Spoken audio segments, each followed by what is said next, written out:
Forget gurus. Forget anyone claiming to be an online business expert without going through the challenges of entrepreneurship themselves. The Real Money, Real Business podcast is here to prove the best insights in online business comes from your fellow online business builders. We dig into stories of entrepreneurs selling their business on the Empire Flippers marketplace so that you can learn how they made their business profitable, how they overcame obstacles, and what lessons they learned in their online journey. If you want to take your business and your knowledge to the next level, you've come to the right podcast. Let's get started. Hey everyone, Lauren here with another great business to discuss on this episode of the Real Money, Real Business podcast. Today's guest is Aaron, and he's selling his audiobook and Amazon KDP business on the Empire Flippers marketplace. So welcome to the show, Aaron. How are you doing today? I'm doing great, Lauren. Thank you for inviting me on, and I'm looking forward to talk about my business. Fantastic. Yeah, I'm really excited to learn more about you and your business. But before we dive in, I'm going to go over a brief summary of the business. This is an audiobook and Amazon KDP business created in August 2018 in the information niche. The average monthly revenue for the business is $11,545, and it makes an average of $11,365 per month in net profit. For everyone listening, you can visit empireflippers.com/marketplace and search for listing number 58259 to learn more about the business. Or you can unlock this listing to start your due diligence if you're interested in purchasing this asset. The assets included with the business are an Amazon KDP account with 211 audiobooks, 205 physical books, and 204 ebooks. There are also 6 domains with all site content and files, Amazon Author Central pages, an Ingram Spark account, 6 Author Republic accounts, a StreetLib account, Google Play Books Partner Center account, an email list with 2,701 subscribers, and freelancer and agency contacts. So, now that we know more about the business, let's hear more about the seller. Aaron, can you tell us a little bit about your background in building and running online businesses? So I've been involved in building and running online business for quite some time, actually. And that surprises a lot of people sometimes due to my age. But I started very early, and I came from necessarily a e-commerce background where I learned about site optimization for obviously sales, then marketing, and also a lot to do with search engine optimization. So that's basically my background. And I stumbled upon publishing, and it's really my first breakthrough necessarily business because I went around trying a lot of different things, see what I liked, what I didn't like, what worked, what didn't work. And publishing was one of those things that hit it off in many multiple ways. It was one of them businesses that didn't just succeed, but also I was very passionate about at the same time. Yeah, great. It certainly sounds like you've had a very interesting journey so far. Why did you choose to create books on these particular topics? So the books are obviously, they're not necessarily segmented to a certain niche or a certain topic. They are obviously, they're done and the books are made because I've looked at the niches and I've analysed the niches, and they are, from what I've seen, from my own research, they're proven to work. Yeah, fantastic. That's the best way to go about it. It certainly sounds like you've got a lot of passion for the business and you had a lot of success with it. What are the reasons that you're selling it now?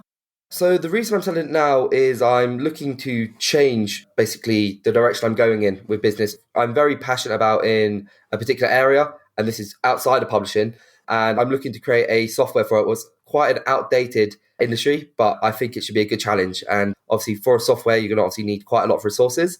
So obviously I will have to obviously part way with basically my baby as such. And yeah, it's been a good journey so far.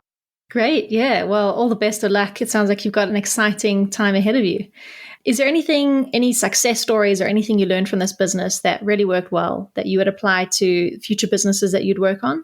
One of the things was not going all in and spreading diversification. So there's a lot of people out there, especially true with other business platforms, where they will build all their business in a sandpit that necessarily isn't theirs.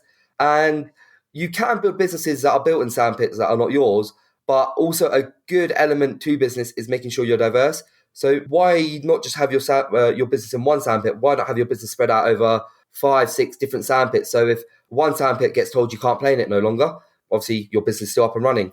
So that's one of the things, being diversified in terms of revenue streams. The next thing is building my business in a way where it's scalable, but also passive. And what I mean by that is how I've set up my business currently is it very takes next to little no reinvestment. And also there's a very little amount of work that's needed in order to run the business as well. And from that, what that's taught me is that is the best way of growing a business, in the sense of if you can do the work once, and I know that's a very hard thing to find in most business opportunities and business areas, but if you can do the work once and it pays you off in dividends over the long run, scaling and building your online numbers bigger and bigger and bigger is a hell of a lot easier, because you don't have to constantly be on like the hamster wheel where you're running and running and running and running, but not getting anywhere. Yeah, that's fantastic advice. It's so true. Diversification is key, and that recurring income is invaluable over time. I'm sure there were some things that didn't quite work out as planned, especially since this was your first venture into KDP. If you had to go back and start this business again, is there anything that you would do differently the second time around?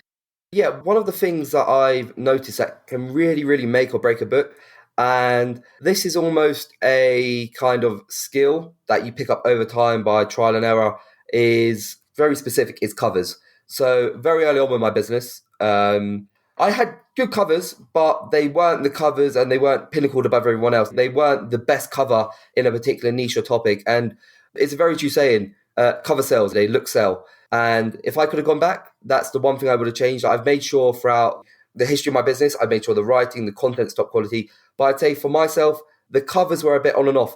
I fix them over time by getting them updated with a brilliant cover designer who does all my covers now. Yeah, that's the one thing I would have changed with my business, looking in at it, and also taking advantage of advertising a lot more. So I had a necessarily good advertising background, but I really didn't play Amazon ads or Amazon advertising to the best of its capabilities. I relied heavily on organic results, and hence why in my numbers, KDP will actually, surprisingly, and it's a lot different for most businesses, it's my lowest stream of income that comes in through my revenue sources. Yeah, that's fascinating. Some great insights there. You touched on marketing and where your traffic comes from. Can you walk me through what you have done in terms of marketing and the various traffic sources that you have?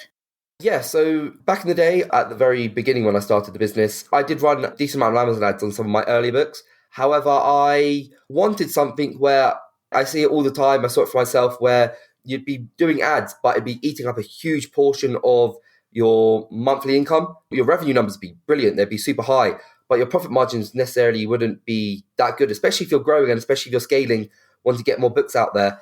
I noticed that was kind of an issue. How I went about doing it is I've heavily relied on, off multiple different platforms, search engine optimization. And I have built books that I know organically rank and have a good chance of ranking for their keyword itself, their main keyword, and making sure in a way my book's better quality, my book's got a better cover, it's got a better description, it sells better. And through that, by having an optimized title, backing keywords, even for some sites, a description, it all helps. And altogether, I rank organically for most of my stuff. So that's why there's really no advertising. All it is just search engine optimization.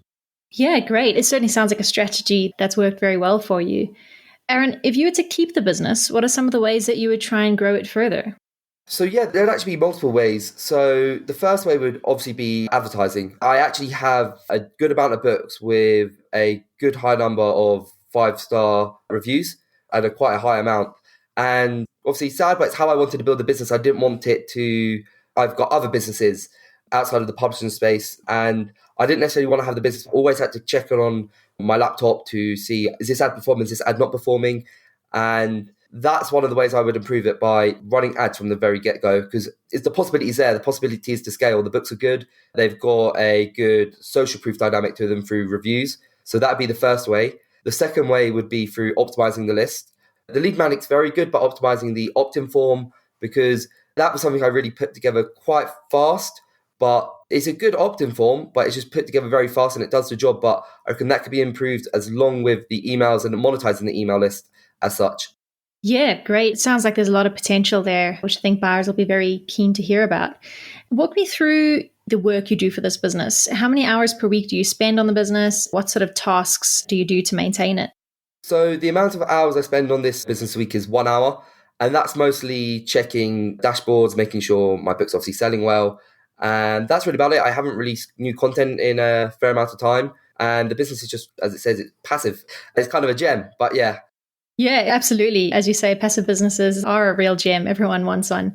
For someone who's not familiar with the KDP business model, or perhaps the niches that you've written in, what skills or requirements would you say are needed to run this business successfully? So the skills that are required to run this business, I actually say necessarily not much. The skill I'd really say is just having somewhat decent computer skills in the sense of where you can log in, check the dashboards, and at the end of the month, just account for the monthly royalties coming in. That's really the only work. If someone wanted to go and grow the business, there's multiple areas, as mentioned before, advertising, releasing new books on similar topics, where there's already kind of a brand curated there. And yeah, that's really the only work I would say. Wonderful. And what would you say are the biggest risks with this business that buyers should be aware of? So like all Amazon businesses and platform businesses in general, obviously an algorithm could change if it's basically solely based on organic search. If an algorithm changes, you could be quite diverse because you could lose a lot of the traffic that goes in towards your book, etc. So that's the big change. But how I've got most of my stuff set up, I would argue, it is very diversified. So it's across multiple platforms. So every algorithm had to change in order for the business to literally go down overnight. And that's really, I'd say, is the only risk. Great. Yeah, I think that's a fantastic thing. It sounds like you've set this business up very carefully. How much support are you willing to offer buyers to help them learn the ropes and ease the transition? So the amount of support I'm willing to give to a buyer is 60 days email support. And also I'm obviously up for providing one-to-one support over Zoom, a call, really whatever, really. Just as long as I can make sure the transition from me, the seller, to the buyer goes through okay and the buyer's in a confident position of knowing where they want to be with the business and knowing where the business is. Fantastic. I think buyers are going to be very grateful to hear that. When it comes to negotiating the sale, would you be open to something like an earn-out agreement? Yes, I would. Fantastic. And would you be willing to commit to a non-compete agreement? 100%. Wonderful. So looking for advice for our listeners, why do you think the KDP business model is great for those who are interested in online business? So the KDP business model is great for those who are looking to get into online business from multiple angles. So the first angle I'd really say is there's very little overhead to get started. So there's nothing that really stops you from writing your own book, uploading it to KDP, and if you can obviously market it, or even if it takes off organically, you can get paid royalties without having to put money up front for stocks. All you have to do is obviously provide a cover, a manuscript, a description, and backing keywords, and obviously optimize your listing. And from there, you can have your book ready, raring to go. So that's the first angle I'd say. And the second angle is, for the most part, the people who you compete against, I tend to find, don't have as strong business knowledge and business experience compared to other business models such as you have out there like FBA, e-commerce. So that makes your competition and the chance of having success, in my opinion, a lot more higher. Yeah, fantastic advice.